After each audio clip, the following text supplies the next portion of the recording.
बिस्मिल्लाहिर्रहमानिर्रहीम। अस्सलाम वालेकुम। कैसे हैं आप सब लोग? उम्मीद करती हूँ ठीक ठाक होंगे, खैरियत से होंगे। अल्लाह का शुक्र है मैं भी बिल्कुल ठीक ठाक हूँ। तो दोस्तों आज की वीडियो बहुत ज़्यादा ख़ास और अहम होने वाली है क्योंकि माह रमज़ान की आमद है। इसी हवाले से मैं आप लोगों के लिए वीडियोस लेकर आ रही हूँ। लेकिन आप लोगों से छोटी सी वही गुजारिश है कि वीडियो का एंड तक देखा करें, स्किप नहीं किया करें। वीडियो शुरू करने से पहले मेरे चैनल को सब्सक्राइब कर लें। तो शुरू करते हैं अपनी वीडियो। अगर आप कुरान मजीद की तिलावत करते हुए अगर ये एक गलती करते हैं तो याद रखिएगा दोस्तों, इस एक गलती की वजह से आपको कुछ हासिल नहीं होगा। यानी कुरान मजीद पढ़ने पे जो अजर व सवाब मिलता है, नेकियां मिलती हैं, उस सवाब से आप महरूम रह जाते हैं। और अक्सर आजकल लोग इस गलती में मुब्तला है कि हमने कुरान पढ़ लिया, हमारा एक कुरान ख़त्म हो गया, हमारा एक पारा कंप्लीट हो गया।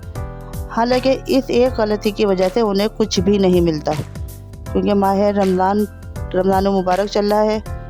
लोग कसरत के साथ कुरान पाक की तलावत की जाती है इस बाबरकत महीने में। हर दूसरा मुसलमान ख़त्म कुरान करता है, कोई एक कुरान पाक ख़त्म करता है, कोई दो करता है और कई कर लेते हैं। तो मैंने आज ये बात ज़रूरी समझी कि इस अहम मसले की तरफ आपकी तवज्जो दिलाई जाए ताकि आपको मालूम हो जाए कि आपको इस एक गलती से बचना है, ताकि इस एक गलती की वजह से सवाब हासिल नहीं होता आपको।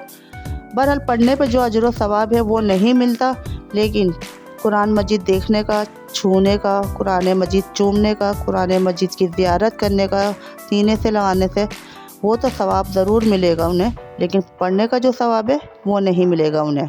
और क्यों नहीं मिलेगा वो गलती मैं आज आपको बताती हूँ। चलिए सबसे पहले मैं आपको एक हदीस पाक बयान करती हूँ ताकि ये बात आप लोगों को बात आसानी से समझ में आ सके। हज़रत इब्न मसूद रज़ी अल्लाह अलैहि वसल्लम से रिवायत है कि हुज़ूर सल्लल्लाहु अलैहि वसल्लम ने इरशाद फरमाया कि जो शख्स कुरान मजीद का एक हर्फ पढ़े तो वो हर्फ एक नेकी का सवाब 10 नेकियों के बराबर है। यानी कि कुरान के हर एक लफ्ज़ के हर्फ पढ़ने से 10 नेकियां मिलती हैं। हुज़ूर सल्लल्लाहु अलैहि वसल्लम इरशाद फरमाते हैं कि मैं ये नहीं कहता अलिफ लाम मीम एक लफ्ज़ है, अलिफ लाम मीम एक लफ्ज़ नहीं, अलिफ अलग, मीम अलग, लाम अलग। तो सोचें हमारे नबी ने कितनी प्यारी बात कही है। अलिफ लाम मीम 3 हुरूफ बनते हैं, इसकी 30 नेकियां आपके अजर में आती हैं, 30 नेकियों का सवाब मिलता है। अब इस हदीस पाक से साबित होता है जो शख्स एक हुरूफ पढ़े उसे 10 नेकियां मिलती है। अगर पूरा हुरूफ समझ कर पढ़ें तो उसको कितनी नेकियों का सवाब मिलेगा। पर आजकल लोग क्या करते हैं, कुरान पाक आजकल जो है वो पढ़ते नहीं हैं। पढ़ने का मतलब ये है कि पढ़ नहीं रहे थे, वो खामोशी के साथ दिल में पढ़ रहे होते हैं। इसे पढ़ना नहीं कहते दोस्तों। कुरान पाक पढ़ने को कहा गया है कि इतना पढ़ना इतना ज़रूर होना चाहिए। पढ़ना किसे कहते हैं? वो जो अजर सवाब कुरान में मजीद में साबित किया गया है उसका सवाब पढ़ने पर है। पढ़ना यानी कि वो है जो हुरूफ की अदायगी के साथ, और कम से कम इतनी आवाज़ तो होनी चाहिए कि जो उलमाए कराम भी फरमाते हैं कि अपने कानों तक उस शख्स की आवाज़ पहुंच जाए। यानी कि शोर शराबा नहीं है, बिल्कुल सन्नाटा है, किसी किस्म का कोई शोर नहीं है। तो इतनी आवाज़ तो ज़रूर होनी चाहिए कि अपने कानों तक आवाज़ पहुंच जाए। इतनी आवाज़ के साथ कुरान पाक की तिलावत करनी चाहिए।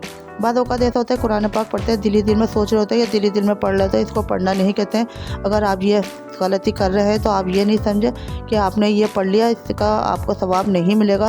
हाँ अलबत्ता फिर वही बात दोहराऊँगी कि आपको वो सवाब ज़रूर मिलेगा जो आप कुरान मजीद देखते हैं, उसकी ज़ियारत करते हैं, चूमते हैं, सीने से लगाते हैं, आँखों से लगाते हैं, इसका सवाब बरहक आपको मिलेगा। लेकिन पढ़ने की नेकियां उस वक्त मिलेंगी जब हरफ की अदायगी के साथ पढ़ा जाए, समझकर पढ़ा जाए। कम से कम इतनी आवाज़ में पढ़ा जाए कि आपकी पढ़ने की आवाज़ आपके कानों तक पहुंच जाए। मसलन यूँ इस तरह पढ़ना चाहिए, अल्हम्दुलिल्लाहि रब्बिल आलमीन। इतनी आवाज़ से पढ़ना चाहिए कि कानों तक आवाज़ हमारी पहुंच जाए। मुझे उम्मीद है आप लोगों को मेरी बात समझ में आ गई हो। अल्लाह ताला हमें और आपको सबको समझ की तौफीक अता फरमाए। मेरी वीडियो आज की कैसी लगी कमेंट सेक्शन में अपनी राय का इज़हार ज़रूर दिया करें। उम्मीद करती हूँ मेरी वीडियो आपको ज़रूर पसंद आई होगी। पसंद आई तो एक छोटा सा लाइक तो बनता है। अगली वीडियो तक के लिए मुझे इजाज़त दीजिए, तब तक के लिए अल्लाह हाफिज़।